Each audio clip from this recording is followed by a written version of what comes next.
Welcome to the Community Corner. I'm Jasmine. I am going to be your host. And I just kind of wanted to give a bit of an explanation as to what this podcast is supposed to be about. I've always been someone that's been very interested in like community workings and how we interact with one another and how our society could always be better. So this is really just going to be a space for me and for you to an extent to kind of just explore our ideas and discuss with one another the things that we both find going well and find are not going well within our community. So with that, welcome. But yeah, for our first episode today, I just kind of really wanted to take a moment and talk about like how dating and how courting in today's day and age has really shifted. Like I don't want to say it's gone completely because there are still people out there that are going about it in the older way, but it's definitely changed. So let's dive into it. For me, I started off. I have my here's my credentials. I have been in a long-term relationship. It was a loving relationship for a really long time. We did end, the way we did, and that's fine. I'll just put it like this. I thought we were gonna be, picket fence, two kids and a dog, and it didn't turn out that way. That so is life. Thank you for the opportunity. Thank you for the experience. I hope he's doing well. But I say that to say I've had the experience of being in a relationship, and now I've had the experience of dating in the day and age of being older. And maybe I'm just a little childish in my expectation, but like, what are y'all doing? You know, think about it. Like, when's the last time you got a letter or a note?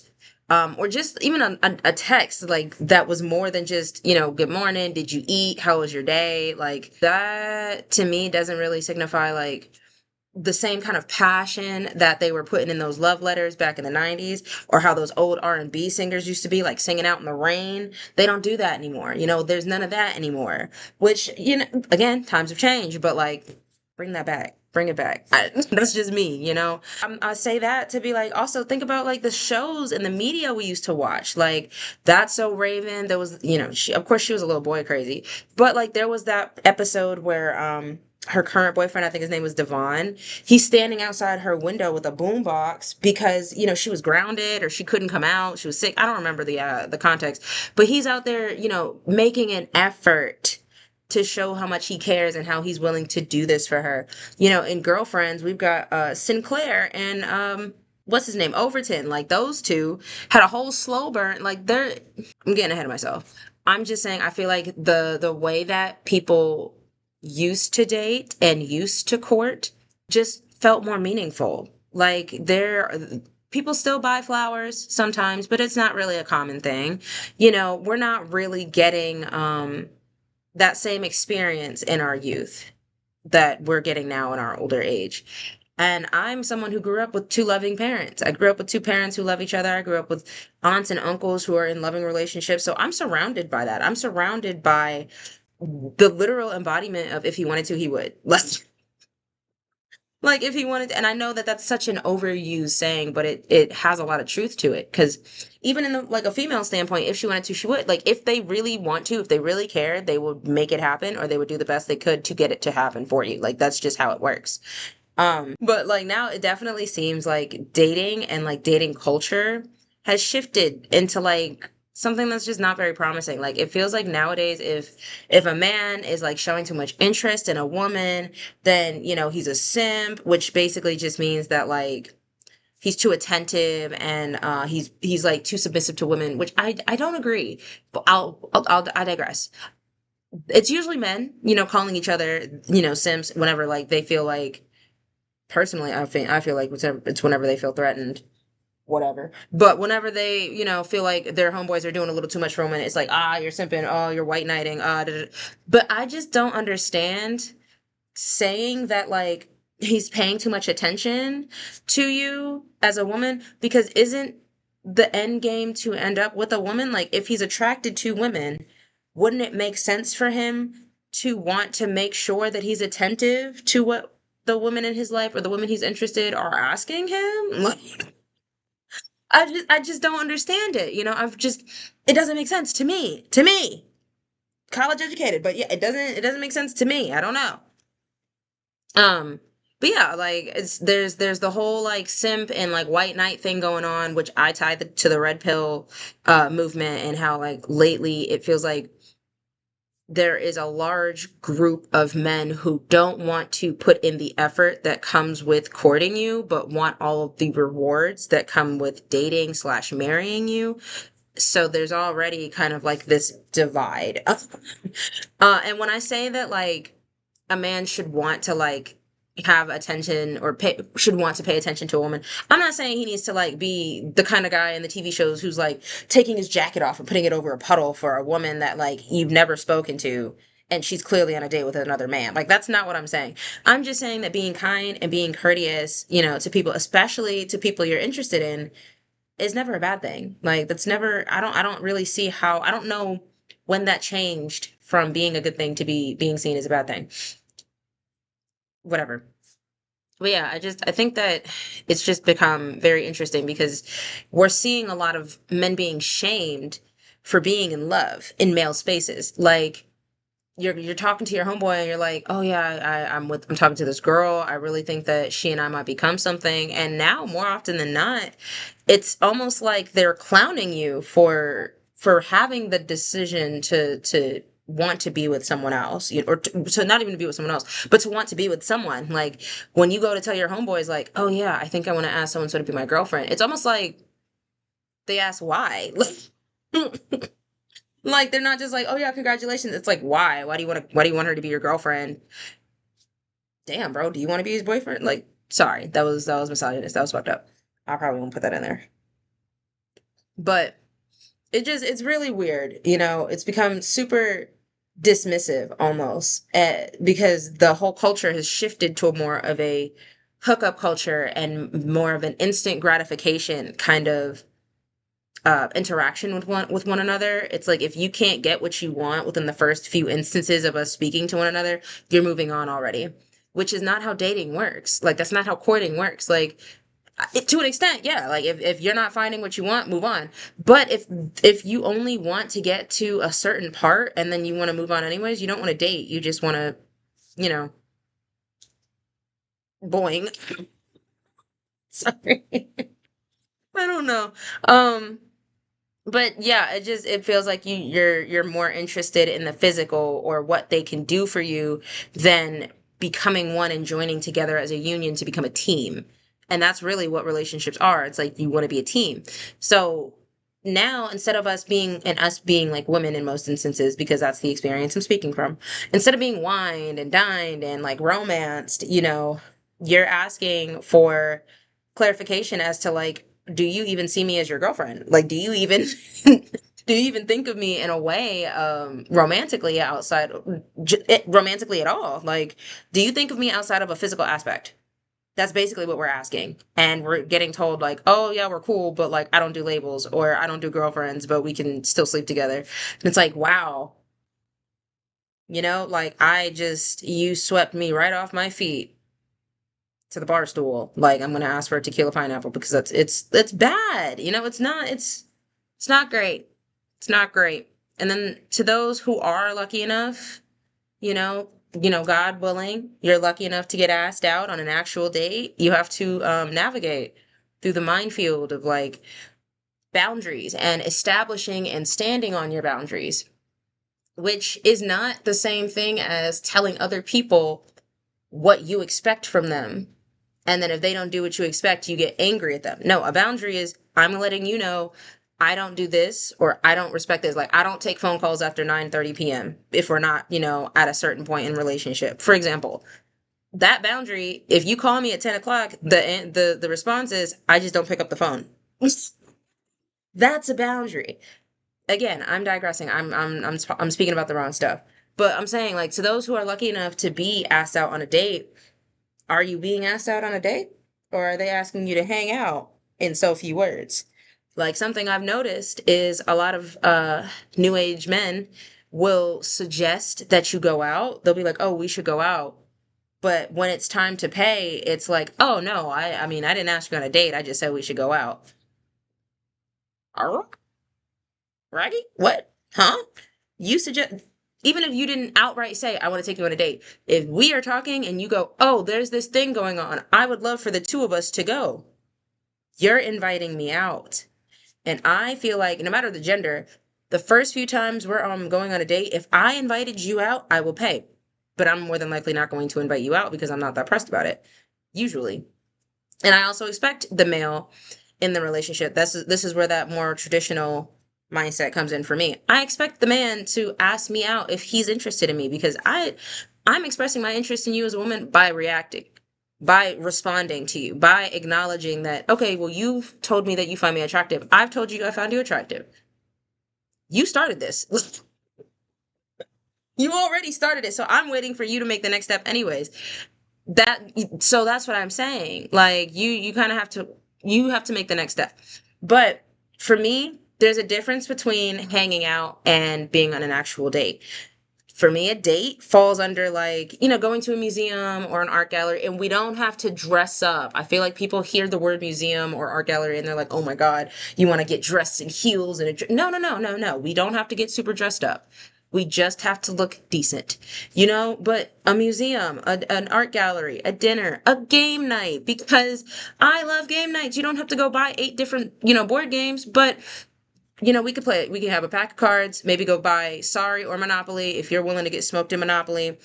And we can keep like have some food, like, we could do a planned outing, like a picnic. I would say a hike in the woods, but not for the first few dates. Not, mm-mm. You're not getting me in the woods. Not the first few. Like a paint and sip, like, and if you don't drink alcohol, it could be juice, it could be water, it could be, what's it called? Seltzer or sparkling juice, whatever they do. I don't know. And those are the things that like they don't cost very much, but they show the effort. It shows that you thought about it. It shows that from the few conversations we've had, you've thought about what I would personally enjoy and invited me out to something like that. And that's, like I said, that's not even the expensive stuff. Like nowadays, bowling is $60, but a slightly more expensive date could be mini golf, go kart, bowling. If you like to read and she likes to read, you can go to a bookstore. Y'all could both buy a book and swap reading interests. I don't know. I don't date like that. I don't know. I'm not asking you to pull out a helicopter. I'm not asking you to pull up in, a limousine. I'm not even asking you for a Rolls Royce. I feel like people just aren't trying to impress each other as much on the first date anymore. And it's showing in how we like go out on dates. Like to me, don't shoot me. This is my opinion. Don't, please, please, please, don't shoot me. But I think that some of the things that I'm about to say are more of like a hangout kind of style vibe and not a date kind of vibe. For one, coffee dates. Well, I know. And I get some people like coffee dates. Some people think that they're good. Maybe if you guys have been talking for a while or you're just really busy and you're trying to speed date, like maybe. But for me, I feel like if we're going to go do a coffee date, it's probably not going to last more than 15 to 20 minutes. If we're in the coffee shop for more than 20 minutes, we could have went to a diner. Like we could have went and sat down at a diner and ordered real food that wasn't, a muffin that they put in the microwave for $8. I don't know. I don't go to coffee shops. I don't drink coffee. So, but yeah, like coffee shops, just riding around in the car, that's not really a date. Doing errands, also not a date. Is it quality time? Yes, not a date. Um, it's not a date, not to me. Um, and I know I said like going to the park, like yes, going to the park can be a date if you've like planned for us to do something. If you just say, "Oh, let's just go to the park," and all we're doing is walking around, I don't think that that's a date so much as that we're just hanging out at the park. Like for me, a park date is like, okay, well, we went on a hike, or I brought you, a little picnic, or we went and we sat by the lake and we fed the ducks and like conversated about things. Like there was just more to it. Like yes, you can go for a walk at the park and conversate, but if that's all we're doing, or if we're going to the park to garden, that's just not a date to me. To me, that's not a date. To get to know someone, like that's more of like a we're spending time together because we've established what kind of relationship we have now. type thing. I feel like the first few like dates need to be, I'm putting in effort. I'm showing you I want to get to know you. I'm showing you that I've been listening to the things that you've been saying. So here is a suggestion that I think that you would like. Like me, if someone were to say, "Jazz, I want to take you to the planetarium," I would start foaming at the mouth. I love space. I love it. So like that's a date. Um and like I said earlier, I feel like as a man, if you ask me out on a date or suggest we go out, you got to pay that bill. And I'm not going to order like lobster, steak, pasta. Like I'm not going to go crazy, but I think you should be willing to spend for the two of us like 60 to $70 for dinner. Because if we're both going to order an entree and a drink, I don't really do desserts, but if I do an entree and a drink, that's about $30. And then if you get an entree and a drink, that's about $30. That's about $60. That's fine. Like, but you gotta be aware of that. So if you're asking me on a date and then you're expecting me to pay that bill, we're hanging out. We're not. It's just not romantic to me under normal circumstances. Like if you've told me well into the to the beginning of the conversation that like you're really tight right now, like it's been tough times and I invited you out, that's different. But I'm not doing that. Um unless I really like you. And then there's also an out. I will give you an out because I have been dogging people kind of a lot. But I will give you this. Social media has made it very hard to make people want to put themselves out there for the fear of like public embarrassment forever. Um because there are people who would love to do like the grand gestures and like the what's it called, the flash mobs to get you to ask you to be with them because they know you like theater or some shit. But at the same time, it would be terrifying to go all out and like show that much of yourself just for somebody to put that on the internet and now you're being clowned forever. But that is actually kind of terrifying. That is actually kind of scary. So I will hold space for that. I will absolutely hold space for that. But in the same vein, I think that social media has caused us as people to believe that we have more options than we actually do. Like, if you're not careful on those dating apps and you don't make sure that your filters are set up correctly and all of that stuff, you're going to be swiping thinking that all of these hot people are in your area, right? No, your mile radius has been sent to 100, so you're seeing people 4 states away. Like, that's what I mean. Like, we got to be careful when we think that, like, we've got the world at our hand because, yeah, you do. And yeah, there are all of these amazing people and all of these attractive people and all of these other people out there. But how often are you really about to go see these people? How often are you really going to interact with these people? You know what I mean? So sometimes people will be in relationships or think that they are going to start courting people and you get distracted by social media. They get distracted by Instagram models and TikTok, thirst traps and all of that stuff. And all of a sudden the energy and the input that they were putting in that initial relationship goes down to kaput because why would they? Well, somebody's hotter over here and they might require less work. So I do blame social media for that, for the mindset that like there's just somebody else around the corner. And then there's also those people who will just stick around long enough to secure the next step before leaving you. So you got to be careful about all of that.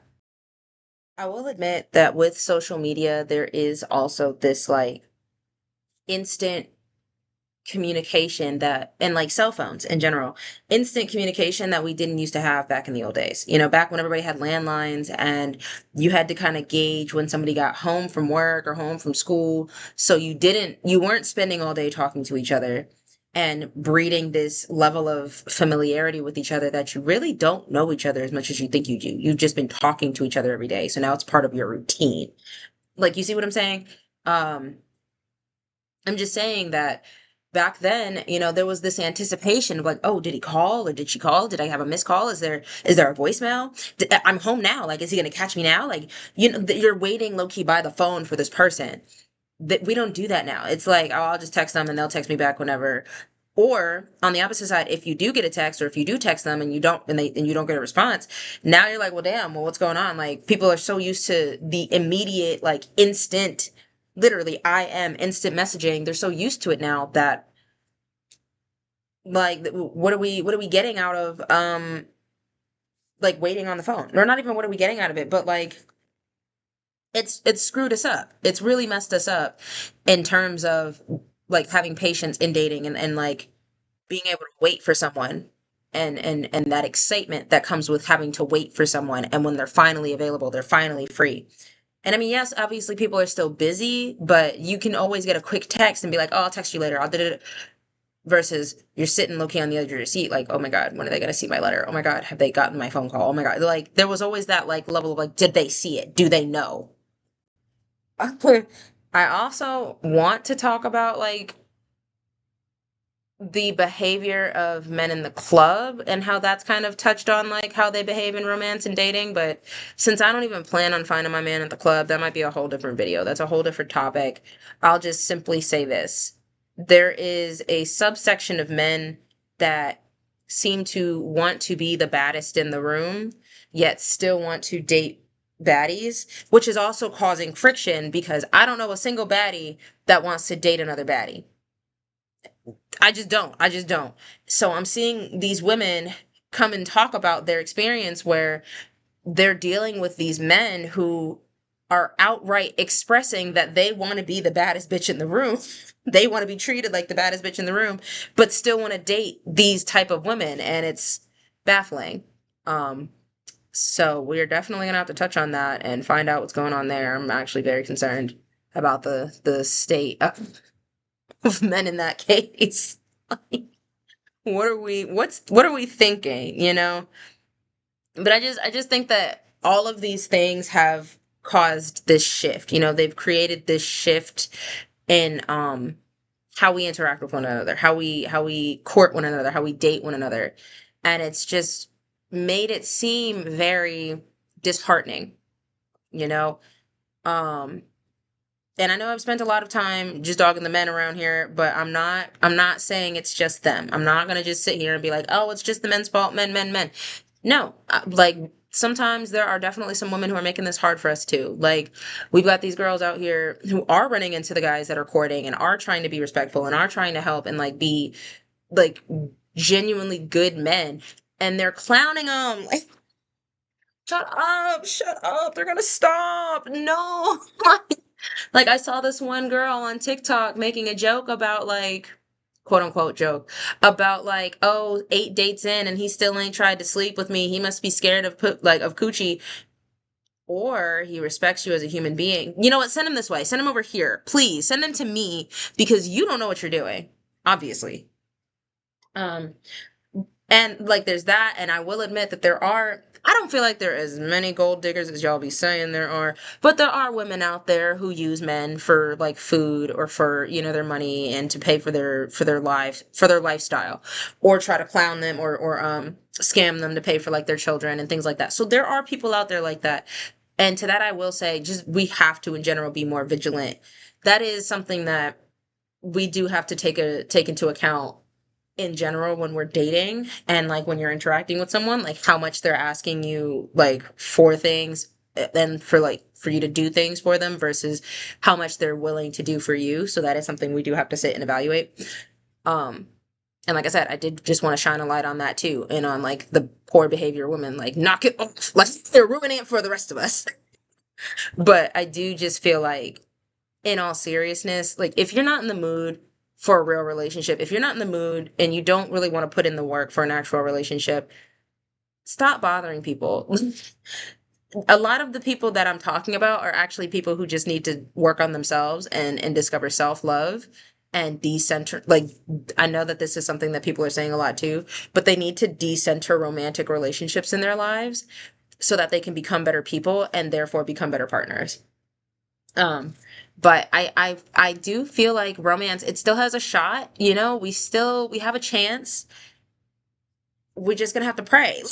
No, no, we're not. We're gonna have to work. We're gonna actually all have to put in some effort to revitalize what it's like to be in a relationship and kind of make it fun to date again, because it's a chore. Like nobody wants to date anymore. Like the amount of women that are just opting out of relationships, me included, because it's just not fun. Like why am I talking to guy after guy after guy, and you say you're interested, you say you want to talk to me, you say this, you say that, but the interest just kind of tapers off. Like if we even get to a point where there was enough time for us to talk to begin with, So, yeah, guys, I hope you enjoyed. If you disagree with anything I had to say, that's very likely because I'm pretty sure I said some controversial stuff. But that's okay. If you really hated it, you can always make your own podcast to tell me about it. But no, you guys have a great time. Have a good night. Sit on what I said, digest it. Let me know what you think. And I will see you next time at the community corner. You have a good night. Bye.